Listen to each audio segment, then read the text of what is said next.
Welcome to Literary Mindset. Make sure and like and share this video. If you haven't already, subscribe to our channel. The impact of the French Revolution upon military affairs and warfare.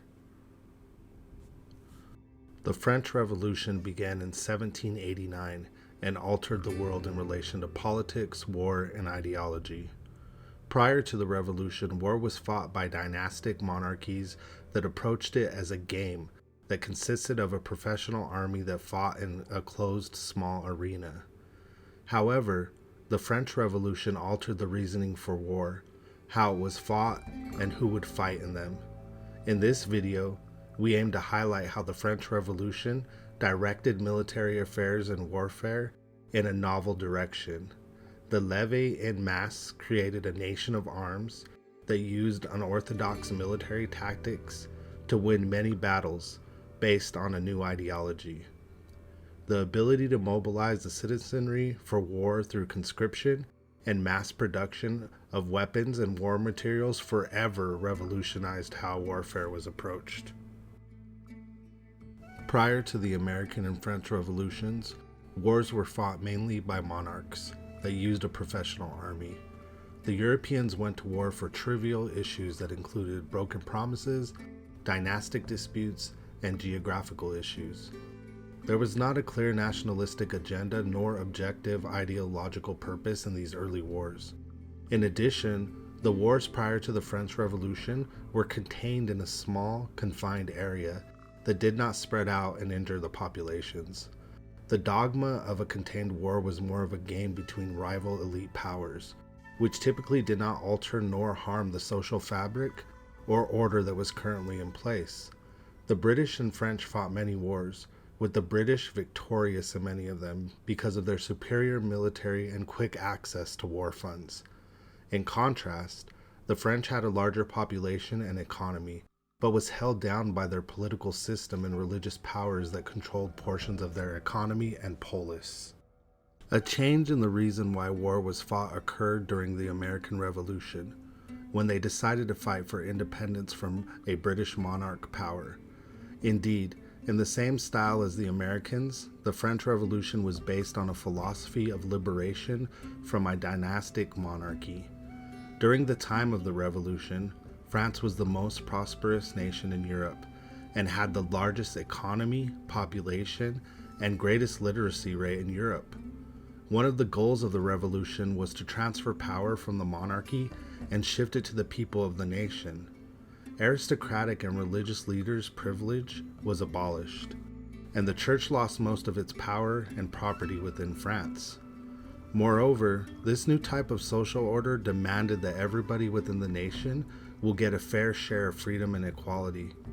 In response to the revolution, many European monarchs across the continent were upset about the overthrow of a monarch ruler and planned on deposing the people's movement through economic and military responses. The Committee of Public Safety issued a decree termed the Levee and Masse that entailed that the total population of France could be called to war. Additionally, conscription was included, and France now had a larger army than Britain, Prussia, and Spain combined. With the Levée and Masse, France became a superpower overnight.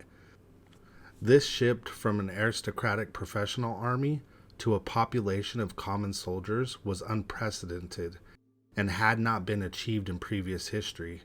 In addition, with the population labeled as soldiers, the nation could now use the populace to put all citizens to work to produce supplies in wartime.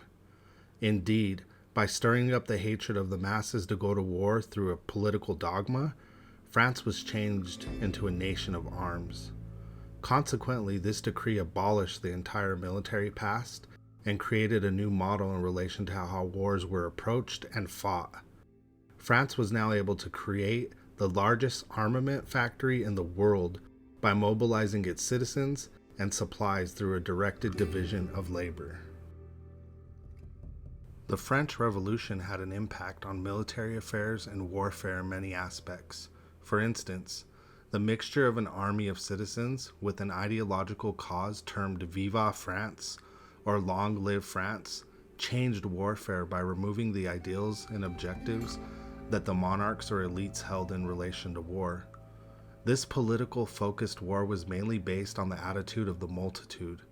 The French aimed to weaponize this ideology in their citizens, which led to a national crusade to liberate the world from the dynastic tyrannies that they believed plagued the globe and subjugated the masses.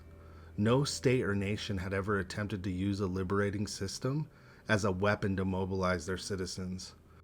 France altered war and warfare by commodifying its citizens as capital to spread and win political wars.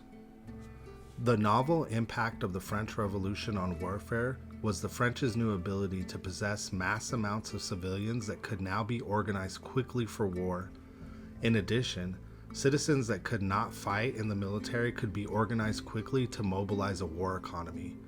This new nation of arms also fought war in a new fashion.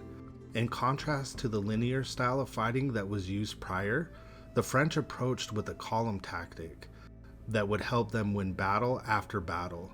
Additionally, the French adopted the American approach by using small skirmishes and guerrilla maneuvers that overwhelmed and confused their enemies. Indeed, the French did not follow the tacit orthodox rules of linear fighting and approached battles in an unorthodox fashion. They also moved the direction of warfare towards a total war paradigm, which included fighting one's enemy until death.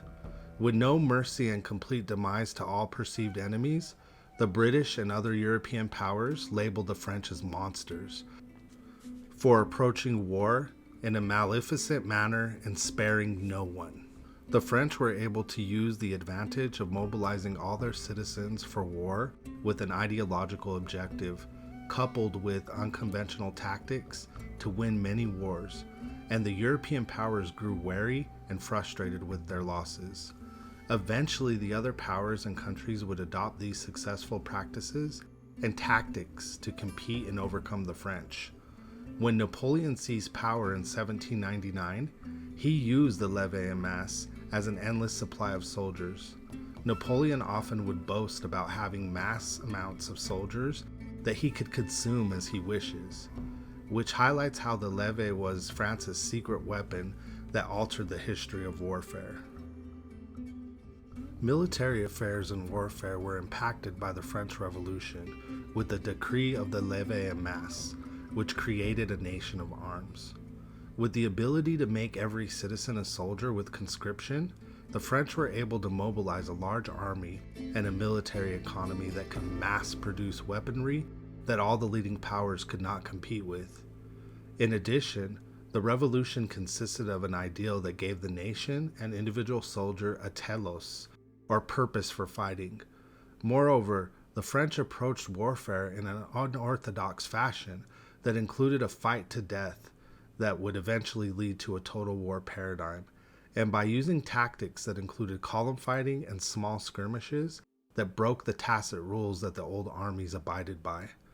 The French Revolution helped war evolve into something novel, and one may wonder in a normative methodology if this new direction is something permissible or impermissible.